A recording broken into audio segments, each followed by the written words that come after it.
SOSG, SOSG, SOSG, standing on solid ground. Hello, this is Kim with Standing on Solid Ground. I am your host of this motivational and inspirational podcast. And today I want to talk about I see what God can do, but do I really see what God can do? That can be confusing, but there is a point or a bottom line to that.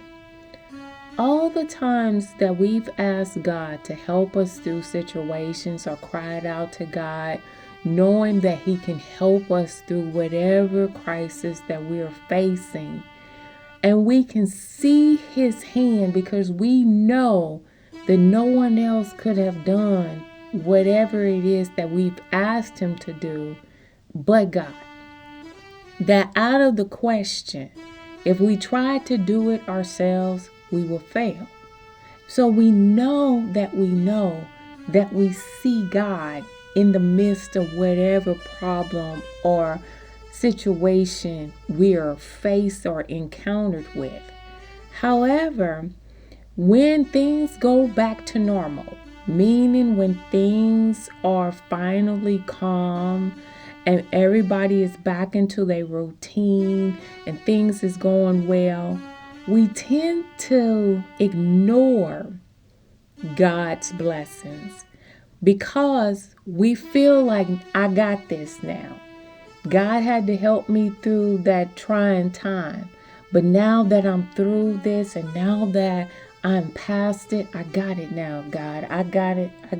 This. I'm in control of this. But we tend to go back to our old ways of doing things. Meaning that if we were in a financial crisis and we needed money right away, and we're telling God, oh God, I know that I took out this loan on this, and I know I took out another loan, and I'm having a hard time paying that back.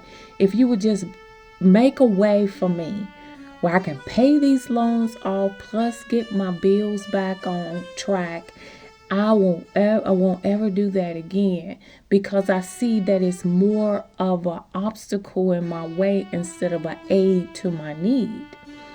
And God makes a way for you that maybe someone blessed you with money, or maybe you paid more than what you thought you paid and you're no longer owing this. Whatever the case is, God makes a way for you to make sure those bills is paid, those loans are paid, and that you're straight. But the minute something comes along that either you won't or you desire to have, or sometimes someone talks you into something, even though in your mind you're saying, no, this is not a good idea. I'm not going to go down that road again because I know how it was when I was in it before and I couldn't get my way out. Now that I'm out, I'm not going to get my way back in. And you end up getting talked into it anyway. But when you get talked into it, you're in deeper of a hole than you were with the previous loans that you have taken out, and you're right back where you started. Now, you know you did the right thing when you said, no, I'm not going to do this. And you allow that individual or that circumstance to dictate to you that I have no other choice. This is the only way that I have to do that. And when you go back to doing the things that you were doing before, knowing that you got yourself in trouble before, and you're in a deeper crisis now than you were, then you're going right back to God. Because those that talked you into it, they're no longer around. They got what they want. They got the money that they want. Now you stuck holding the bag, and you got to figure out how to get this loan paid back. Or they're going to start garnishing your check, or they'll sue you. I mean, whatever they will to get their money back, you're in that crisis. And you go back to God and you say, God, I did it again. I messed up again. Here I am in this crisis. I don't know why I allow myself to get into this, but I need your help, Father. Because you can't pick up the phone and call anybody. And if you send a text, they may not answer it back. But the minute God comes through for you again and he gets you out of the situation again, hoping that you've learned from what you've already been through, those same ones will be back in the picture because now you straight. You back in a good spot in your life and things is going well again. Well, this is when you see God's blessing.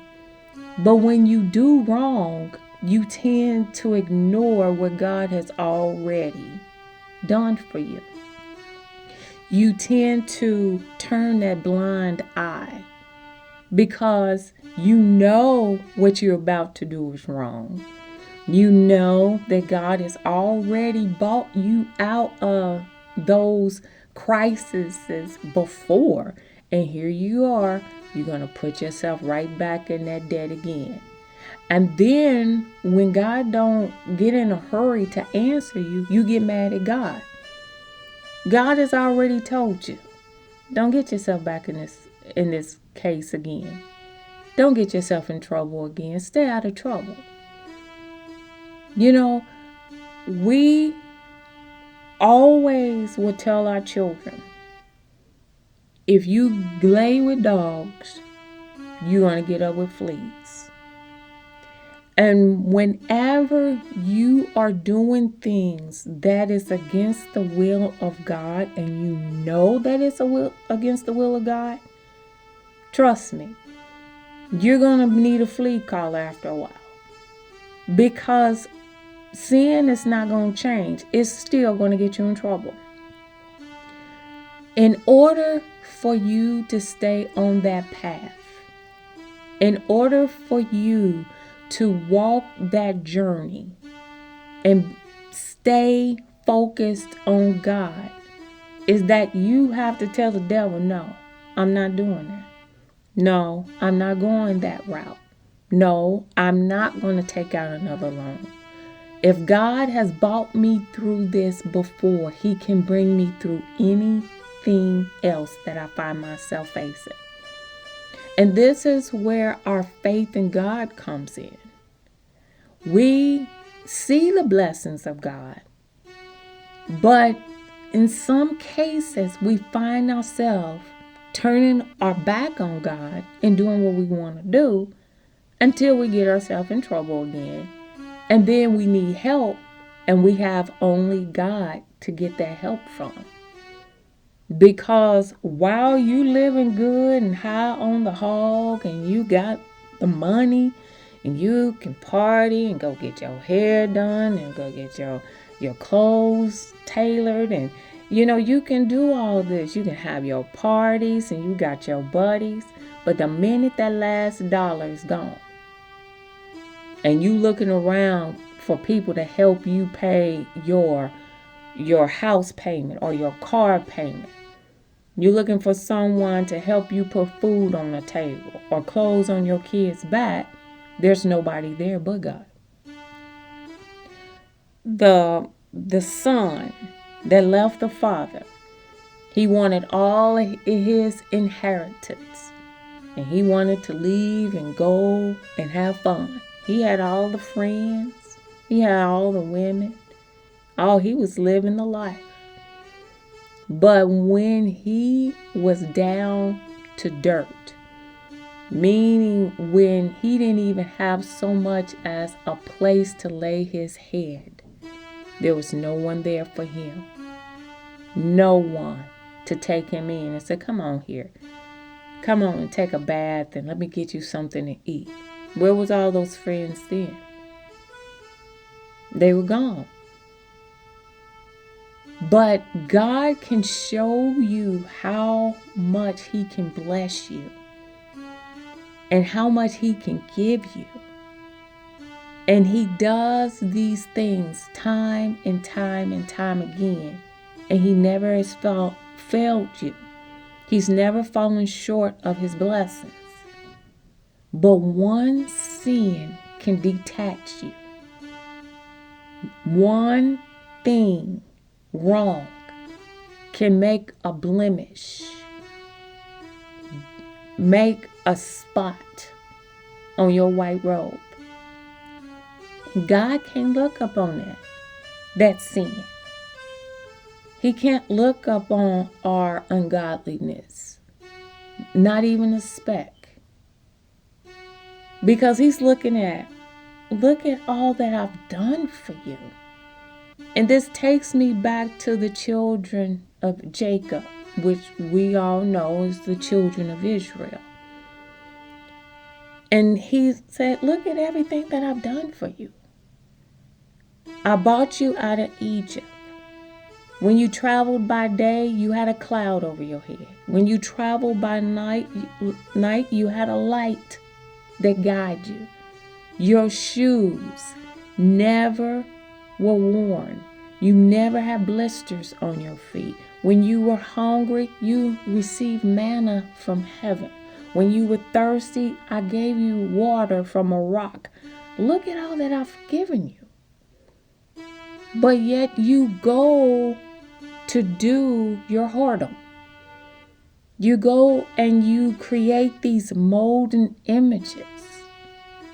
And you worship gods that they can't do what I do for you. They cannot bless you like I bless you. You see my blessings. You know that I blessed you.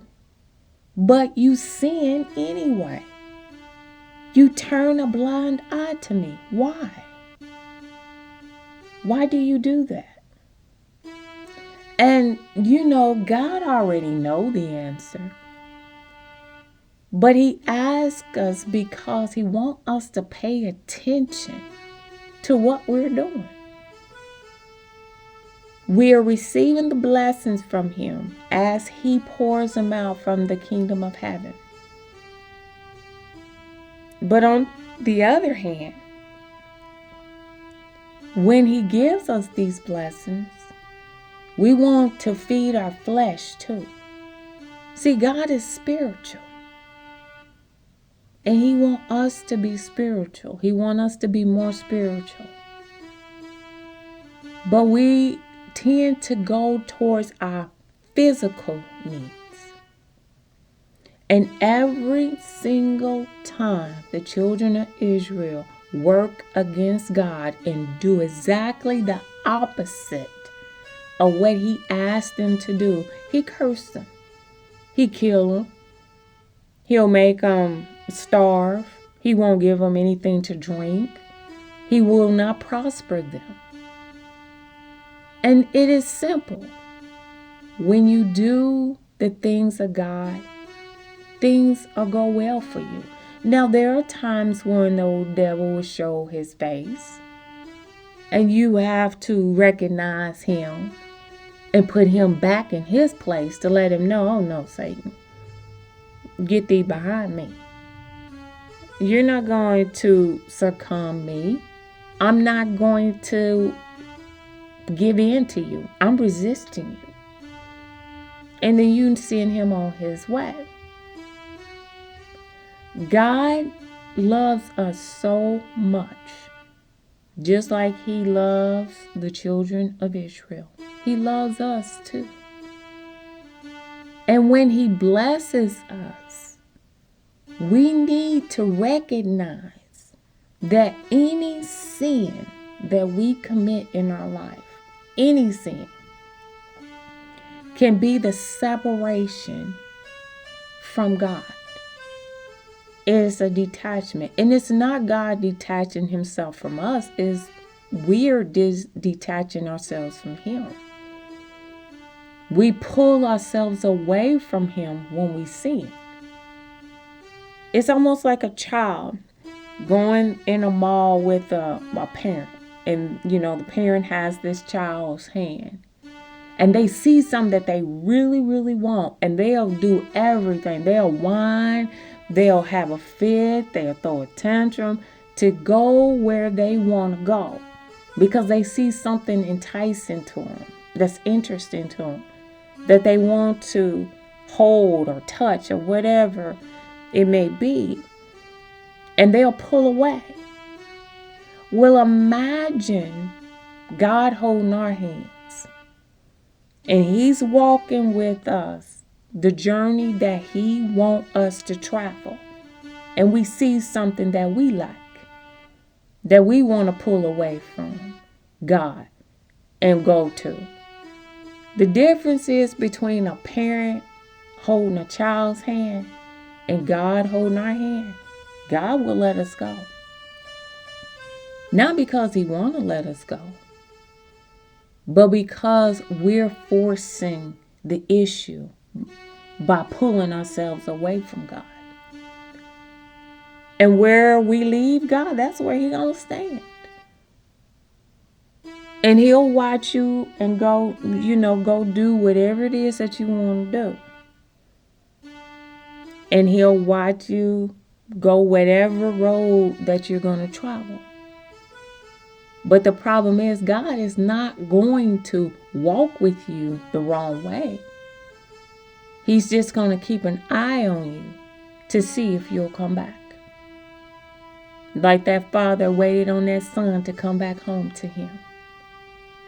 And when he came home, he killed the fattest calf, and he dressed him up in all the robes and the jewels and everything, because he came back home. God will give us His finest when we come back to Him.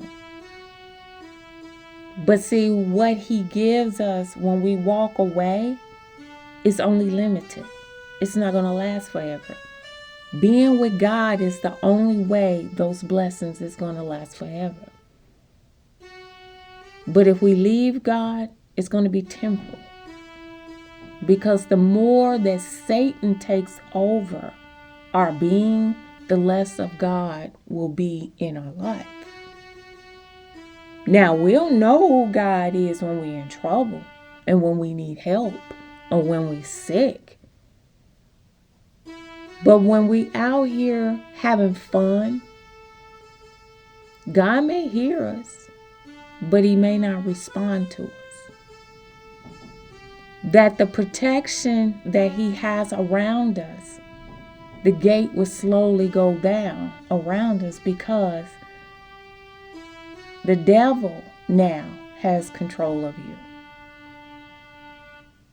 And we are not realizing that once we step out of God's realm and we step into the devil's realm, God can only ask that mercy be upon us. But He won't stop us from doing wrong. We have to learn how to stop doing wrong on our own. We see all the blessings of God. We know what's right and what's wrong. We know that things that are pleasing unto God and things that are not pleasing unto Him. We already know. But when we turn that blind eye to do what we want to do, God will turn His back on us, because He can't look upon sin. It's not that He doesn't love us. It's not that He doesn't want us in His life. But He can't accept sin. That when we go to Him and we ask Him for forgiveness,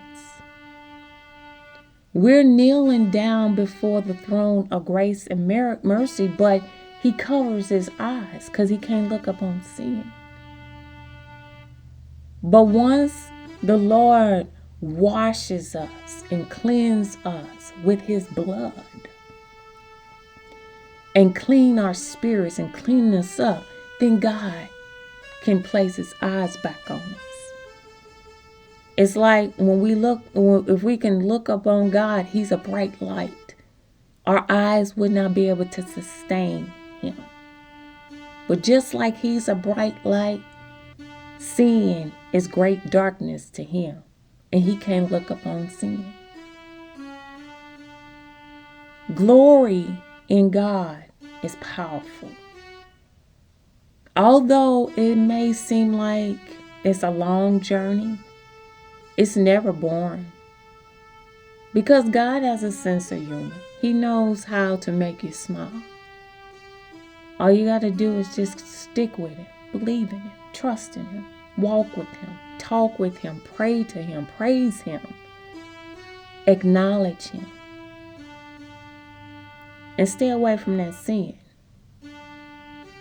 Whatever sin that you commit, it feels good for the moment. But then that moment wears off and you right back where you started with that unhappiness. When we see the blessings of God, let's absorb it. And let's look back on what God put up with us about. Look at all the things that we done wrong.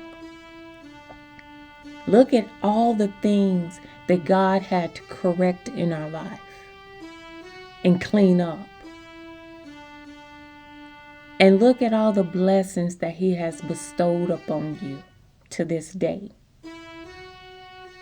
And ask yourself, do I ever want to distance myself from God again? The answer to that question for me will be no. Because I don't know if God will take me back if I leave Him. And that's the risk that I'm not willing to take. This is Kim with Standing on Solid Ground. You have yourself a wonderful and blessed day.